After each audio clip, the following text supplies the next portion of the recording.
Magandang umaga! Ako si Faye at ngayong araw, magbo-volunteer tayo sa Gayaman, isang Aita community sa Tarlac. 5:30 AM ang call time, kaya naman alas 4 pa lang ay bumangon na ako para maghanda. Siyempre, sinuot natin ang ating edukasyon para sa lahat shirt at bingala bracelet. Nagdala rin tayo ng extra shirt, pamaypay, at panyo. Wala kasing kuryente sa Comu, kaya dapat laging handa sa init at pawis. Shoutout nga pala kay Ate Bing sa pagbibigay ng mga paskuhan sa tribo merch na ito.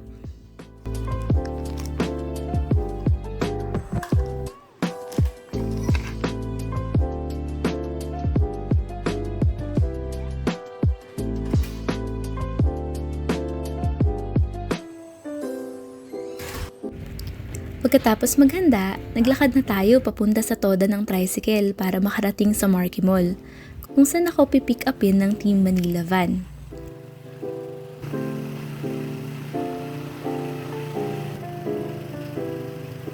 Ang Team Manila van ay nagsusundo sa preferred pick-up location ng mga volunteers.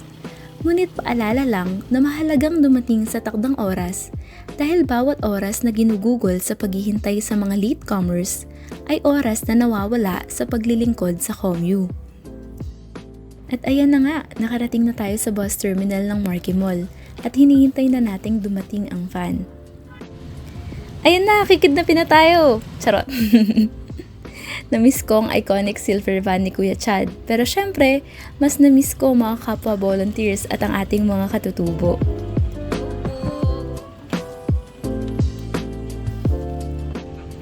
At ayan na nga, naglalakad na tayo papunta sa Comu.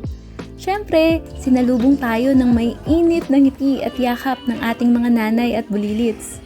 Sobrang saya ng puso kong makabalik sa Comu dahil 2 buwan din akong di nakakauwi.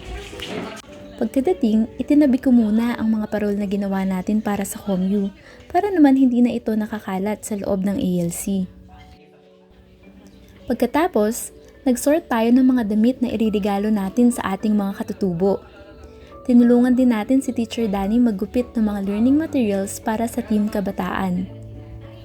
Matapos ito ay bumalik tayo sa pagsusort ng mga damit bago tayo i-pull out ni Kuya Stum para gumawa ng content para sa Liwanag at Dunong.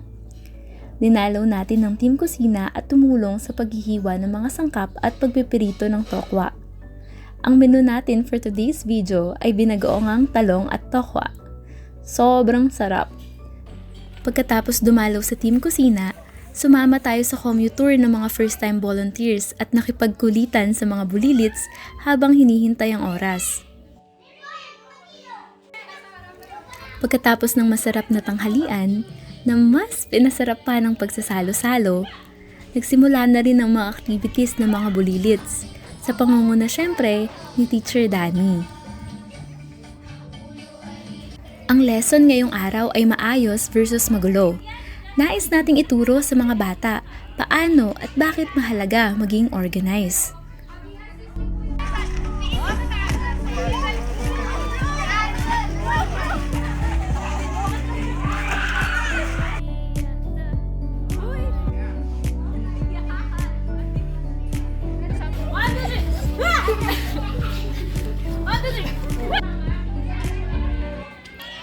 Matapos ng makabuluhang assessment kung saan sobrang daming quotable quotes at learnings, kailangan na nating magpaalam sa Comu. Siyempre, hanggang sa van, hinahatid tayo ng mga bulilits at nakikipagkulitan.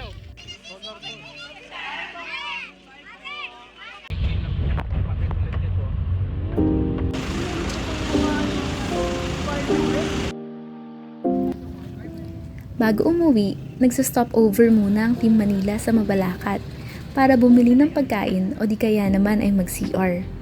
Gaya ng dating gawi, kumain kami sa paboritong siamayan ng mga volunteers at nagtusok-tusok na rin.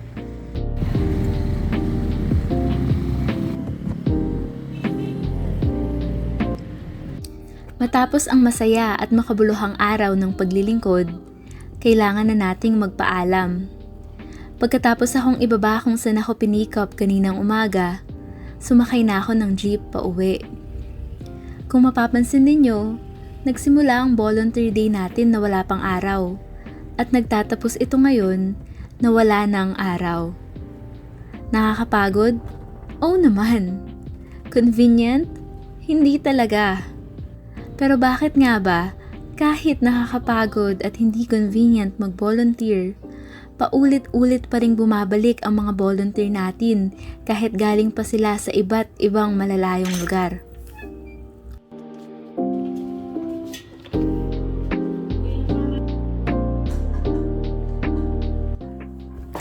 Tara sa Home U and volunteer with us para malaman ninyo.